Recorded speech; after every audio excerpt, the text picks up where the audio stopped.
Bon, comme prévu pour aujourd'hui, ça sera une séance introductive. Donc, on va introduire notre programme de formation, comment ça va se dérouler,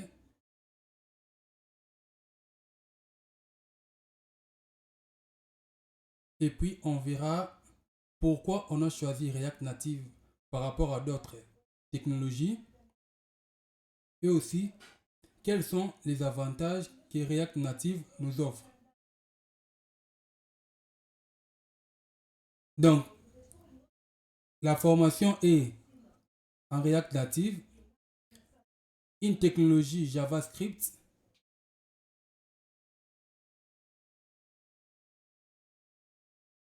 Donc, je commence par lancer les diapositives dans les diapositives ici. Et puis, on va voir comment est-ce que tout cela va se dérouler. Je commence par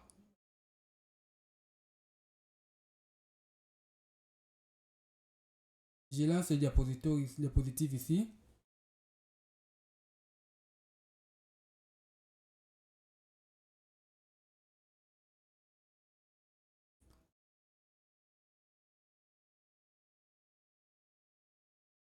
Là, en première position, je dois premièrement commencer à me présenter.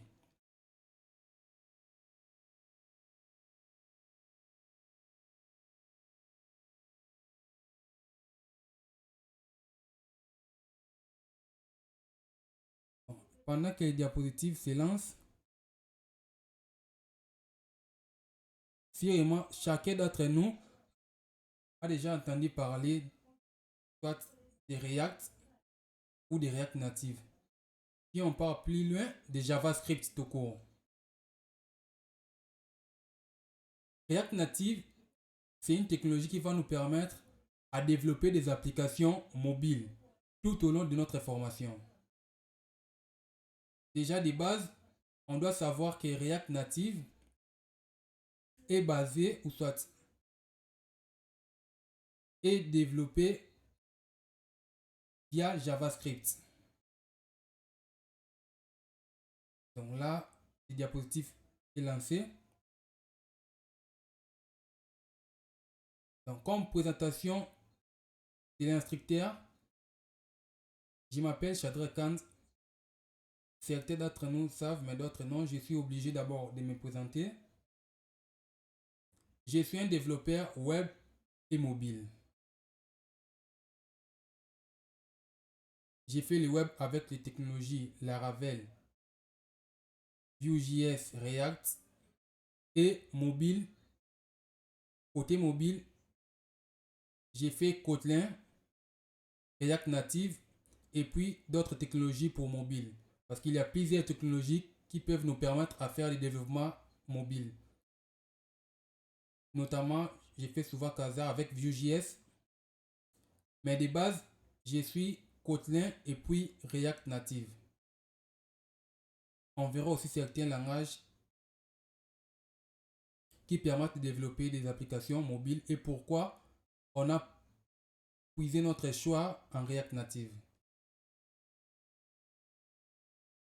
À ce jour ici, selon l'estimation de Cisco, il y a 5 milliards, à peu près 6 milliards d'utilisateurs de mobile. Donc, le marché du mobile a une grande part dans le monde actuel.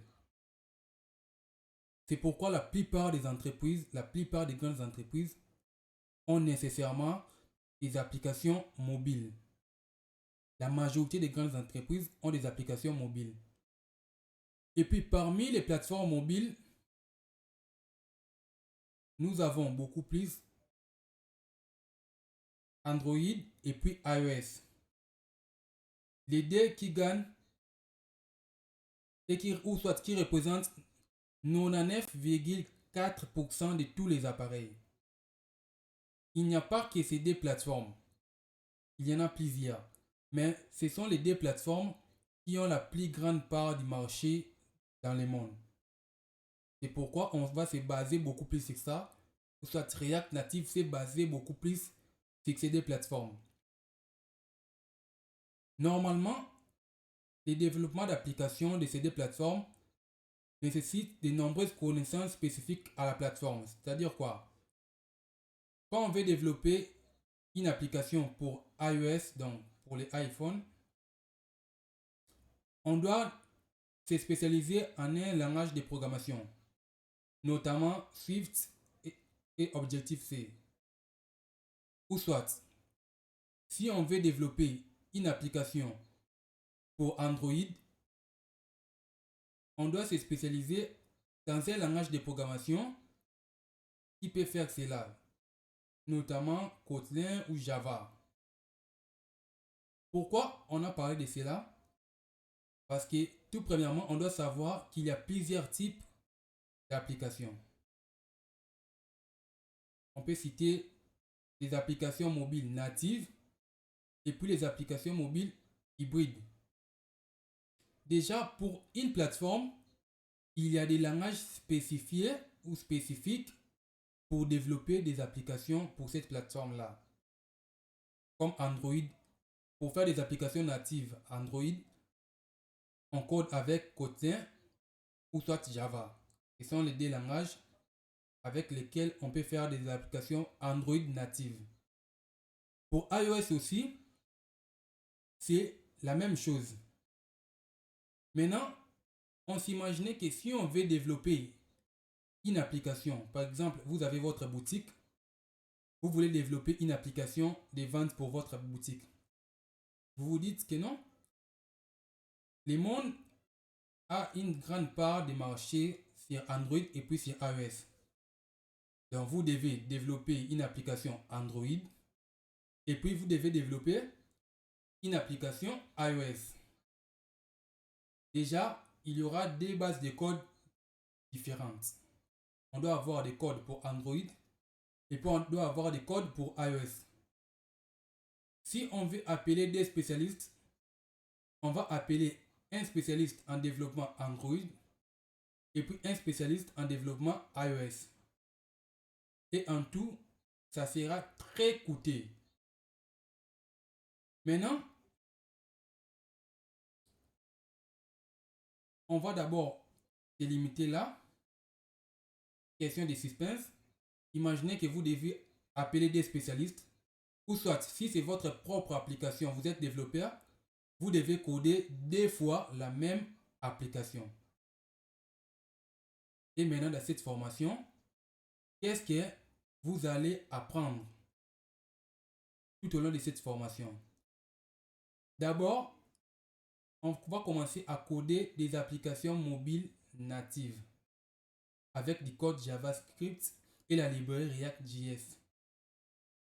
C'est ici où ça se pose un très grand problème au niveau des technologies cross-platform.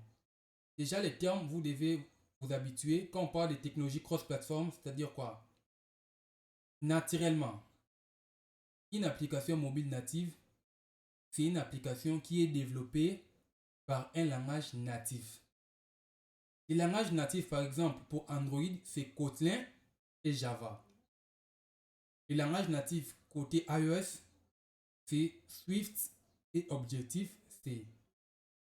Maintenant, quand on dit React Native, est-ce que ça fera des applications réellement natives ou non? Déjà ici, vous allez apprendre à coder des applications natives. Et puis on va voir une image qui va refléter tout cela. React Native, c'est du code JavaScript. C'est du code JavaScript et la librairie React.js qui fera en sorte que ça puisse prendre nos codes JavaScript, ça les compile et puis ça fera sortir des codes natifs pour chaque plateforme. Donc, on va voir comment est-ce que ça va marcher. Il y a une image là. En deuxième position, maîtriser la librairie React Native et être en mesure d'intervenir sur les projets, les vrais projets en entreprise. Déjà, quand on apprend certaines technologies, soit certains langages, j'ai déjà remarqué qu'il y a plusieurs personnes qui m'ont demandé que j'ai appris tel langage, mais je ne sais pas réellement à quoi me servir. Maintenant, dans cette formation, vous serez en mesure de maîtriser d'abord React Native et puis intervenir sur des vrais projets. Chaque leçon, on aura des exercices et puis après un groupe de leçons, on aura des projets à faire. On va apprendre à styliser React Native et les rendre professionnels dans les applications React Native. Déjà côté UI, côté design, on verra qu'est-ce qu'on va intégrer.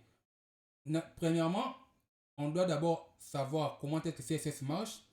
La majorité d'entre nous, parce que c'est déjà un prérequis, les CSS, vous savez comment styliser. Maintenant, avec React, on verra d'autres librairies externes qu'on peut intégrer. Au lieu de faire de l'UI design de A à Z, on aura des librairies qui peuvent nous permettre d'aller plus rapidement. Principalement, on aura Native Base et puis on verra comment intégrer Tailwind CSS dans React. Tailwind qui est aujourd'hui un des frameworks ou soit une des librairies CSS les plus populaires. Moi, je trouve ça une librairie la plus professionnelle, un framework le plus professionnel de tous les frameworks CSS. Personnellement, moi, je trouve ça comme ça. Et puis, la plupart des personnes qui ont déjà essayé cela vont l'approuver. On va apprendre à installer et à utiliser les outils. Déjà, ces slides ici, je vais vous l'envoyer. On va apprendre à travailler avec Expo. Déjà, les termes Expo, vous devez les retenir. Là encore, c'est une des magies dans cette technologie. On verra comment utiliser la mémoire intégrée dans les appareils iOS et Android pour stocker les données. On verra aussi comment récupérer les données. On va apprendre à effectuer des requêtes HTTP. Donc, par exemple, quand on veut se connecter, les requêtes qui se font là, on va intégrer Firebase dans une application React Native, l'authentification utilisateur et la base de données.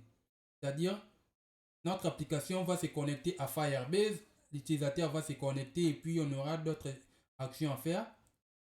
On va gérer la navigation entre les pages ou les écrans. Et puis, on verra aussi comment générer les builds d'une application.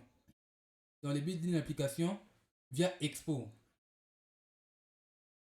C'est-à-dire que quand on finit, ou soit quand on travaille une application, on peut générer un fichier qui peut être testé dans un autre appareil. On verra comment les tester dans les simulateurs iOS et puis dans les émulateurs Android pour certains qui voudront aussi. Donc, il y a les simulateurs iOS et puis l'émulateur Android. C'est deux termes que vous devez aussi retenir. Quand on parle de simulateurs ou émulateurs, c'est-à-dire quoi? Nous avons des devices physiques et puis des devices virtuels. Je peux travailler ou soit je peux connecter mon projet à mon téléphone physique ou soit si je n'ai pas de téléphone ou soit si je ne vais pas les connecter, je peux travailler avec un simulateur iOS, c'est-à-dire un iPhone virtuel ou soit un émulateur Android. Là, c'est ce que nous allons apprendre au cours de notre formation. Maintenant, React Native en soi. Parfois, vous avez déjà entendu parler des noms, mais vous ne savez pas qu'est-ce que ça fait réellement. Déjà, c'est créé par Facebook. C'est uniquement pour développer des applications natives. Android et iOS. Donc, l'avantage, déjà, la première chose à retenir est que React Native va nous permettre à créer une application Android et iOS dans une même base de code. Donc, on code en React Native, mais l'application, on aura une application Android et iOS. C'est déjà un grand avantage par rapport à d'autres langages natifs. Si on veut créer une application purement native. Une application purement native, on doit faire soit Kotlin pour Android, et puis on fait Swift pour iOS. C'est-à-dire on devait avoir des applications, des codes. Tandis qu'avec React Native, on va avoir une seule base de code et puis des applications pour ces deux plateformes. React Native est basé sur React. React, c'est une bibliothèque JavaScript pour créer des interfaces utilisateurs. Là, on le fait pour les web. Donc, les développeurs peuvent écrire des applications. Donc, quand on fait React Native, on aura une application Android S directement et qui agissent et apparaissent de manière similaire aux applications natives. C'est-à-dire quoi? Nos codes JavaScript seront compilés pour que ça soit similaire aux applications natives. On verra quelles sont les applications qui ont déjà été créées avec React Native. Déjà ici, à la fin, comme remarque, les développements d'applications natives pures. Donc, quand on parle des applications natives pures, ce sont des applications qui nécessiteraient que vous appreniez les langages ou les outils des plateformes pour Android et puis iOS. Ce qui nous demande d'avoir Android Studio dans notre machine et puis Xcode quand on a un Mac. Pour développer une application Android, il est toujours nécessaire d'avoir Android Studio. Parce que Kotlin ou soit Java, vous pouvez le faire là-bas pour Android. Il y a aussi IntelliJ qui peut aussi faire cela. Maintenant, l'autre avantage de React Native ici, surtout quand on va l'intégrer avec Expo, c'est quoi? Nous ne sommes pas obligés d'installer Android Studio et Xcode pour commencer notre projet. VS Code va suffire. Expo est là. On va maintenant voir qu'est-ce que Expo fera pour que nous ne puissions pas, même si nous n'avons pas installé Android Studio ou Xcode, mais notre projet puisse marcher sans problème. C'est là que j'ai dit Expo est ligne de magie pour cette technologie. Déjà, on a dit pourquoi apprendre React. J'ai déjà parlé de ça là-bas. Grâce à React Native, on n'aura plus de temps, plus besoin de perdre notre temps à d'autres langages. Si tu voulais par exemple être développeur mobile pour les deux plateformes, tu pensais faire Kotlin et puis faire Swift. Avec React Native, tu ne vas plus perdre ce temps. Plus besoin de créer des applications, une pour chaque système.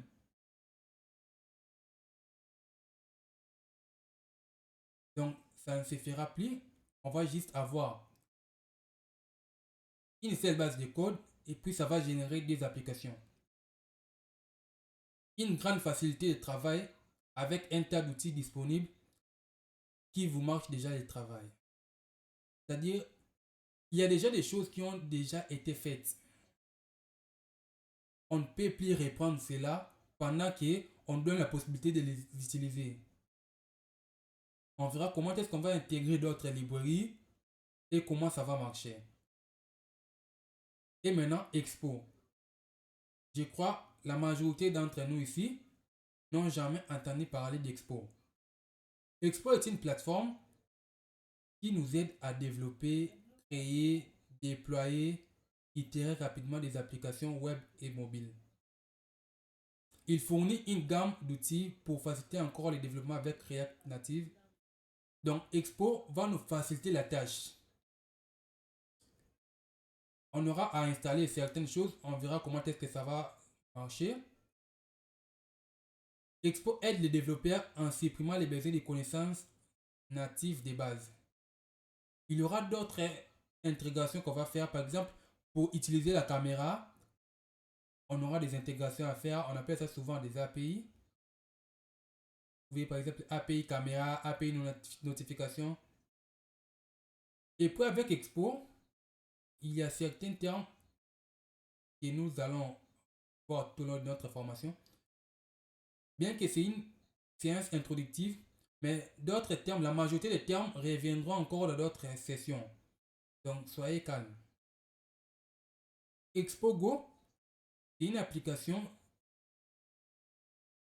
que nous allons télécharger d'abord. Et puis, ça va nous permettre d'avoir notre application en développement.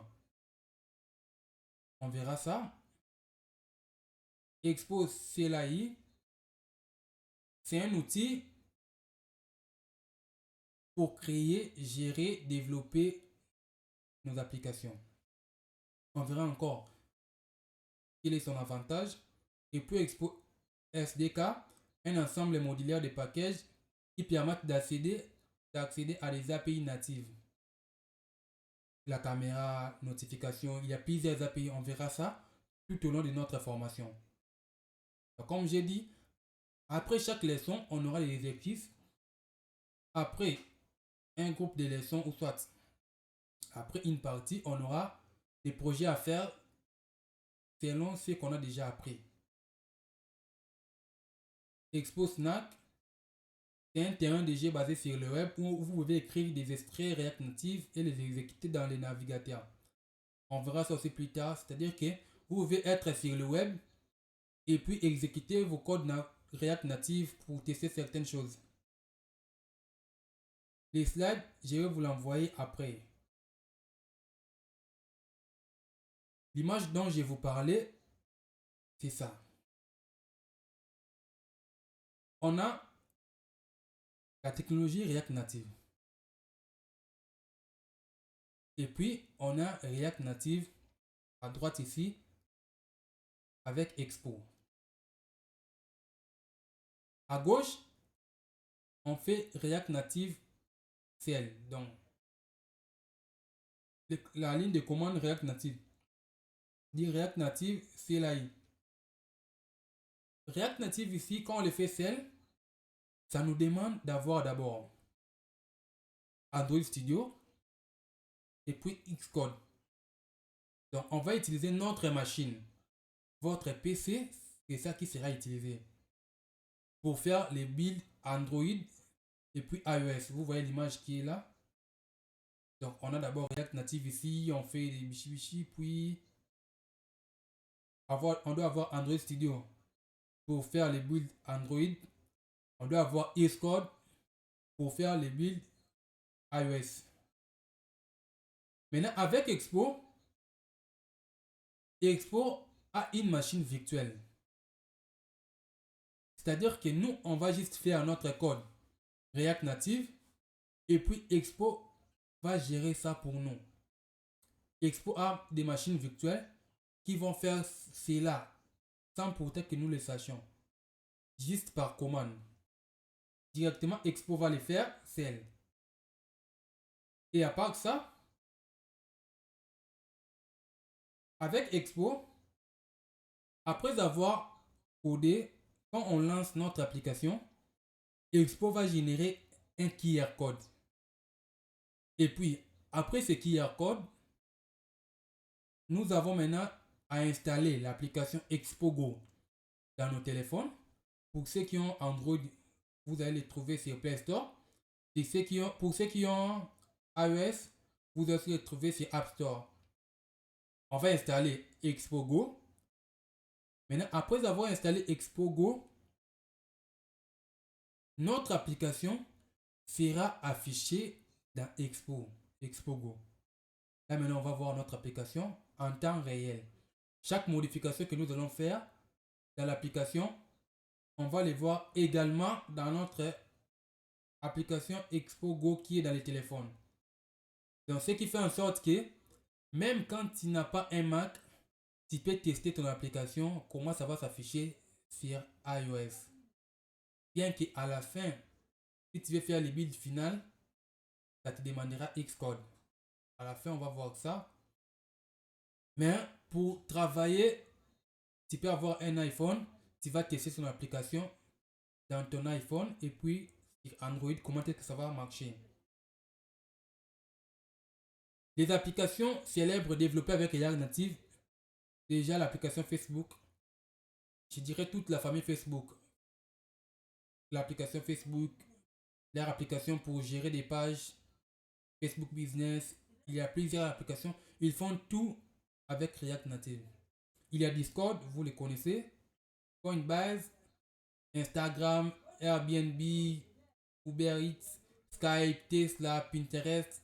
Il y a plusieurs applications développées avec React Native. Ce qui prouve que React Native est aussi célèbre. L'avantage encore, actuellement React Native a une grande communauté. C'est-à-dire quand vous avez des problèmes, vous avez la facilité que vous puissiez être soutenu. Stack Overflow est là, il y a plusieurs plateformes où vous pouvez poser votre question. Même dans notre groupe, vous pouvez aussi poser votre question. Vous aurez toujours des réponses. Comme prérequis pour la suite de notre formation, déjà, il faut avoir des connaissances de base en JavaScript. Là, c'est un prérequis. Et puis, il faut connaître CSS Flexbox. On va voir ça. Et puis, pour d'autres librairies CSS, vous allez apprendre cela. On verra Tailwind. On verra aussi comment intégrer Tailwind dans React Native. On verra Native Base. Il faut avoir un ordinateur. Vous ne pouvez pas, comme d'autres personnes demandent, s'ils peuvent travailler avec leur téléphone. Il faut avoir un ordinateur et une connexion Internet. Pour installer des librairies, ça va vous demander d'avoir la connexion Internet. Donc là, c'était requis. Et puis les outils à utiliser, Visual Studio Code, vous devez les installer déjà.